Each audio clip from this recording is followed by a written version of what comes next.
Nggak tenang itu kan perkaranya bisa karena berbuat maksiat. Ya orang berbuat maksiat, berbuat salah itu pasti nggak tenang.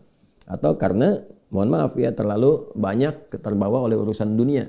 Sehingga kehidupannya dipaksa untuk mengerjakan berbagai aktivitas duniawi yang membuat dia terasa lebih sibuk, capek, lelah, sehingga tidak mendapatkan ketenangan yang dimaksudkan. Jadi kalau terlalu banyak ngejar dunia, atau juga berbuat maksiat, maksiat dengan ngejar dunia itu berbeda. Ya, kalau maksiat itu sudah otomatis menyalahi ketentuan Allah. Nggak boleh mencuri, mencuri. Nggak boleh korupsi, korupsi. Nggak boleh berbohong, berbohong. Makanya ketika melakukan, hatinya menolak. Karena di antara makna fitrah itu dan fungsinya adalah cenderung kepada kebaikan. Jadi ada fitrah dalam jiwa kita, di kolbu kita, itu disebut dengan fitrah takwa namanya. Ya, Quran surah 91 Asy-Syams ayat 7-10, wa nafsin wa ma sawwaha fa'alhamaha fujuraha wa taqwaha. Nah, jiwa takwa ini yang mendorong kita selalu pada kebaikan.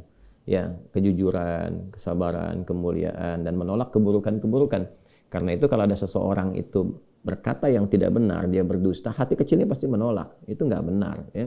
Ada orang mau mencuri, misalnya kan, atau korupsi misalnya, atau terfikir berbuat yang nggak bagus, hatinya pasti menolak. Ada gejolak dalam dirinya. Nah, itu yang membuat dirinya nggak tenang. Nah, yang kedua, bukan maksiat, tapi terlalu banyak mengejar dunia, sehingga lupa dengan urusan akhirat, lupa dengan ibadah. Ya, dia bekerja formal, benar, dia nggak menyalahi aturan, dia nggak korupsi, tapi dia berangkat dari gelap, pulang gelap lagi, menempuh perjalanan, kerja lagi, kena kemacetan. Nah itu potensial akumulasi ini menimbulkan kepenatan, kegelisahan, capek, lelah, sehingga muncul pencarian-pencarian. Nah itulah dunia. Itulah dunia. Walaupun saat dia mengerjakan itu, dia mengerjakan tidak dalam konteks bermaksiat. Tapi karena terlampau lelah mengerjakan itu dan penat, nah, rohnya kan menuntut. Di tubuh kita kan ada 3 bagian. Ya, ada fisik di bagian luar, kemudian ada akal ya di pikiran, yang ketiga itu ada hati, ada jiwa spiritual. Masing-masing harus mendapatkan porsinya. Ya, ini kalau bagian tubuh luarnya aja yang makan, fisiknya yang makan, mengonsumsi, tidur, istirahat. Ya, kemudian akalnya nggak pernah dipakai, nggak pernah belajar, nggak pernah baca, nggak pernah apa. Ini akalnya juga bisa protes, tumpul, nggak nyaman. Ya, sebaliknya juga, kalau dia misalnya ya makan, minum, kerja, aktivitas, olahraga, akalnya dipakai, dia baca dan sebagainya, tapi rohnya nggak pernah diberikan porsinya. Dia nggak pernah ibadah, nggak pernah sholat, nggak pernah baca Quran dan sebagainya. Maka ini yang generator kehidupannya, ini sumber ketenangannya, maka tetap akan gelisah. Karena itu ditemukan betapa orang pintar, ya kan, kerja keras dan sebagainya, tapi ya rohnya nggak terisi, banyak yang bunuh diri. Ya di Jepang terjadi, itu kan. Atau bahkan setidaknya ada orang-orang kaya yang sudah hebat, pinter-pinter, ya di akhir hidupnya apa yang dia kerjakan? Ya cuma datang terapi, nanam kangkung, nanam cabai gitu kan, datangnya ini untuk mencari ketenangan karena rohnya nggak terisi. Maka Islam alhamdulillah ya agama yang sangat komplit, memberikan pencerahan sekaligus arahan dan pedoman dalam berkehidupan. Fisiknya dituntun, pikirannya juga dimotivasi untuk terus ditingkatkan, pintar sampai ke level yang tertinggi, dan rohnya diberikan porsinya untuk menunaikan ibadah sehingga mendapatkan asupan-asupan menu bagi rohnya. Makanya di kita kan ada sholat, ada puasa, gitu kan? Nah, kemudian ada baca Quran, itu untuk kebutuhan rohiyah kita, untuk memberikan ketenangan. Lalu fisik dipandu, bagaimana cara makan, bagaimana cara beraktivitas, dari mulai bangun tidur sampai tidur lagi kan diatur.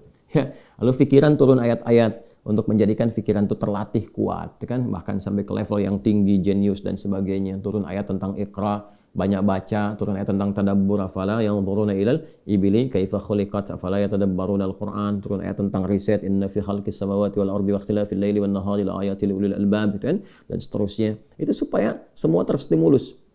Nah, jadi kalau ingin tenang, bagaimana cara hidupnya tenang? Seimbangkan 3 bagian tadi. Jadi pikiran kita dilatih supaya kuat, ya supaya tajam dalam berpikir dan mengarahkan bagian tubuh kita untuk bertindak secara benar. Tubuh ini dilatih ya dengan berolahraga, makan yang benar. Ayat-ayatnya banyak sekali. Ya ayyuhan nasu kulu mimma fil ardi halalan thayyibah. Hai orang-orang, hai manusia semuanya, hai orang-orang, hai manusia, silahkan engkau makan sesuai dengan porsi kebutuhan dari yang halal, sumber yang halal, cari yang menyehatkan. Itu di Al-Baqarah 168. Nah, kalau sudah sehat, tubuhnya sehat, dipakai aktivitas, olahraga. Kan banyak hadis-hadis tentang olahraga itu. Alimu auladakum bisibahati warnimaya, kata Nabi, ajarkan anak-anakmu olahraga berenang, atau dengan melentar, atau dengan memanah, atau dengan berkuda. Itu contoh-contoh yang real di era Nabi yang kiranya bisa menyehatkan. Atau kita riset misalnya olahraga apa yang kira-kira menyehatkan, ya, yang senafas dengan tadi jenisnya. Jenisnya bisa berbeda setiap zamannya. Zaman Nabi nggak ditemukan misalnya olahraga futsal, basket, misalkan bola, apalagi jenis-jenis yang sekarang ada banyak atletik dan sebagainya. Tapi kan kita bisa meriset Oh, ini renang ini apa saja nih manfaat-manfaatnya? Apa nanti olahraga sejenis yang kira-kira yang sama yang bisa dipraktekkan kekinian, atau olahraga yang berbeda tapi manfaatnya sama, melatih otot ini, menyehatkan yang ini, silahkan walaupun jenisnya nggak sama di era Nabi.